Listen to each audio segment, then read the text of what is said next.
क्या फर्क पड़ेगा, एक वोट से तो अपन वैसे ही जीत जाएंगे। और उसकी कसक के अंदर 4.5 साल, 4.5 साल तक इस प्रदेश को जंगल राज बना के रखा। भ्रष्टाचार में डूबे रहे ये पूरा प्रदेश। इनके विधायक पूरे राजस्थान में लूट मचाते रहे और अशोक गहलोत कुंभकर्ण की नींद सोया हुआ रहा। और इस कुंभकर्ण की नींद के अंदर इस राजस्थान को ऐसे हालात कर दिए कि राजस्थान में आज हमारी बहन बेटियां सुरक्षित नहीं है। प्रतिदिन 19 बहनों के साथ बलात्कार की घटनाएं होती है। प्रतिदिन यहाँ पर जिस तरह से पेपर लीक की घटनाएं सुनने को मिलती है, मेरे युवाओं के साथ धोखा किया उन्होंने। और उन्होंने इस 5 साल के अंदर जो वादे किए थे वो भी पूरे नहीं किए। इन्होंने कहा था हम सरकार में आएंगे तो किसानों का संपूर्ण कर्जा माफ कर देंगे। आप मुझे बताइए, किसी का संपूर्ण कर्जा पूरा माफ हुआ है क्या? तो इन झूठे लोगों को बदला लेने का समय अब आ चुका है। युवाओं को कहा था 3500 रुपए बेरोजगारी भत्ता देंगे। 3500 रुपए आए क्या? मेरे युवा साथियों से सबसे पूछना चाहता हूं। इन झूठे लोगों को हमें आने वाले इस समय में जवाब देना है। और आने वाले समय में यहाँ पर डबल इंजन की सरकार बने, नरेंद्र मोदी जी की सरकार 2024 में वापस बने और यहाँ पर 2023 में नरेंद्र मोदी जी के नेतृत्व की सरकार बने और दोनों सरकारें बनेगी तो यहाँ से जिस तरह से गुंडे इस देश को चला रहे हैं, उन गुंडों को बिलों में घुसा देंगे। किसी गुंडे को यहाँ पर चलने नहीं देंगे। यहाँ गुंडों का प्रदेश नहीं हो सकता। ये यहाँ जिस तरह का नंगा नाच चलता है, जिस तरह से इस प्रदेश के अंदर लूट होती है, बजरी माफिया, बजरी सरकार चला रहे हैं। मेरे यहाँ पर लोगों को, गरीबों को मैंने देखा है परेशान होते हुए। उनका मकान बनाना होता है तो आधा पैसा दूसरा खर्चा आता है, आधा पैसा बजरी पे लग जाता है। इनके सारे नेता मिले हुए, इनके विधायक मुख्यमंत्री बने हुए घूम रहे थे, मिनी मुख्यमंत्री। जितने अधिकारी लगाए, चाहे वीडियो लगाओ, चाहे एसडीएम लगाओ, चाहे पटवारी लगाओ, चाहे कोई भी कर्मचारी लगाओ, उनसे पहले तो पैसा ले, पैसा लेके उनको लगाना, फिर उनसे वसूल जनता से करवाना और उनको तो दलाल बना के रखा। पैसा जनता का और यहाँ के विधायकों ने लूट मचाई इस प्रदेश के अंदर। इसलिए मेरे भाइयों, ऐसा एक नेतृत्व चाहिए जो अपने इस कॉन्स्टिट्यूंसी के अंदर, चौहटन की कॉन्स्टिट्यूंसी के अंदर विकास करवा सके। आने वाले समय में ऐसा नेतृत्व आपकी आवाज बने विधानसभा में जाकर, जो यहाँ के दर्द को समझ सके, यहाँ की समस्या को सुन सके और अपनी जेब में विश्वास न रखे, आपके दर्द में शामिल हो सके।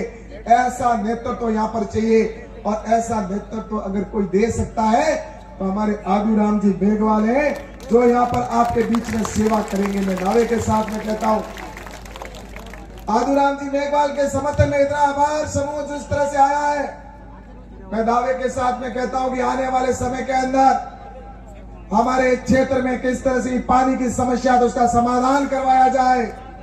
और मैं दावे के साथ में कहना चाहता हूं यहाँ पर कि आने वाले समय के अंदर यहाँ पर पानी की समस्या को सबसे पहले प्राथमिकता में रखकर और हम समस्या का समाधान करवाएंगे।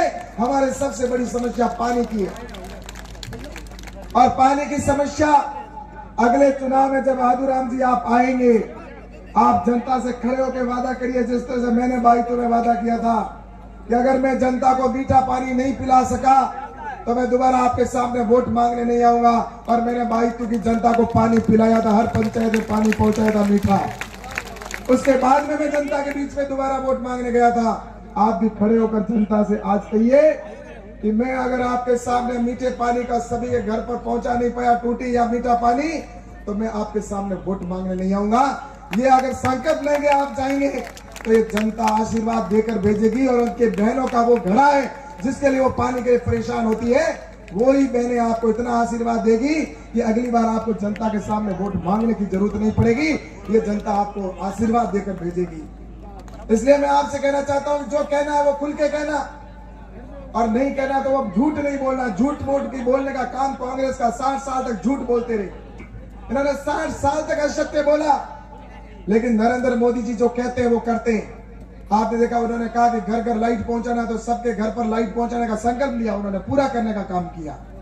इस अशोक गहलोत की सरकार ने यहां से लिखकर भेज दिया कि राजस्थान का एक भी घर ऐसा नहीं है जिसके अंदर कनेक्शन नहीं है, फिर भी कुछ घर पीछे बच गए, और उनको अशोक गहलोत लिख के कहता है कि ये तो हमने कर दिए सारे कनेक्शन। झूठे बोलने का काम इनका।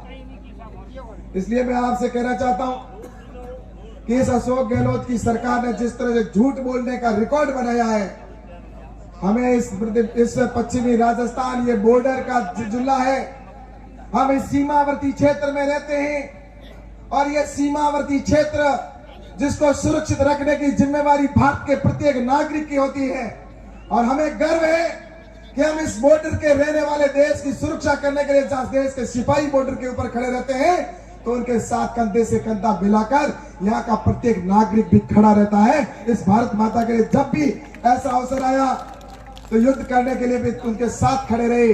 तो इसलिए मैं आपसे कहना चाहता हूं, ये हमारे सीमा क्षेत्र की सीट है, और इस सीमा क्षेत्र में पूरा देश देख रहा है। मैं आपसे कहना चाहता हूं, इस चौहटन की सीट के ऊपर पूरे राजस्थान की नजर है। राजस्थान ही नहीं, पूरे देश के मीडिया में चर्चा है, और कि ये चौहटन जो है बॉर्डर की सीट है जहां पर राष्ट्रभक्त लोग रहते हैं, और राष्ट्रभक्ति अगर किसी में है तो वो बॉर्डर के क्षेत्र के लोग, इससे ज्यादा कोई नहीं जान सकता। और राष्ट्रवादी विचारधारा की अगर कोई पार्टी है तो वो भारतीय जनता पार्टी है। बाकी तो आपने देखा होगा, जिनको भारत माता से कोई लेना देना नहीं, अरे वो तो कहते हैं कि भारत को तोड़ने की बात करने वाले लोग। इसलिए हमें भारत को बचाने की आवश्यकता, भारत की रक्षा और भारत के लिए जान देने की अगर किसी में जज्बा होता है तो भारतीय जनता पार्टी के प्रत्येक कार्यकर्ता के अंदर होता है। और इसलिए मैं आप सबसे यही कहना चाहता हूं कि अब अपने को तैयार रहना है, और आने वाली जो 25 तारीख को वोटिंग होगी, उस दिन एक भी घर बार व्यक्ति बाहर नहीं रहे अपना। और मैं तो कहना चाहता हूं, अपने किसी का इंतजार नहीं करना। मैं तो ये कहना चाहता हूं कि पैसा भी इनसे ज्यादा खर्च नहीं करवाना, ये भी मैं आपको कहना चाहता हूं, निवेदन करना चाहता हूं। क्योंकि जो पैसा ज्यादा करेगा खर्च, तो पैसा वसूल जनता से ही वापस करता है ना, कहां से करता वो। इसलिए मैं आपसे कहना चाहता हूं, ये ज्यादा कोई पैसे वाले नहीं है। कोई सोचते होंगे इनके पेट्रोल पंप है, मैंने देखा है इनको ऐसे पेट्रोल पंप ही है, बाकी तो। इसलिए मेरा इतना ही कहना है कि हमें सभी को आदूराम बनकर काम करना है।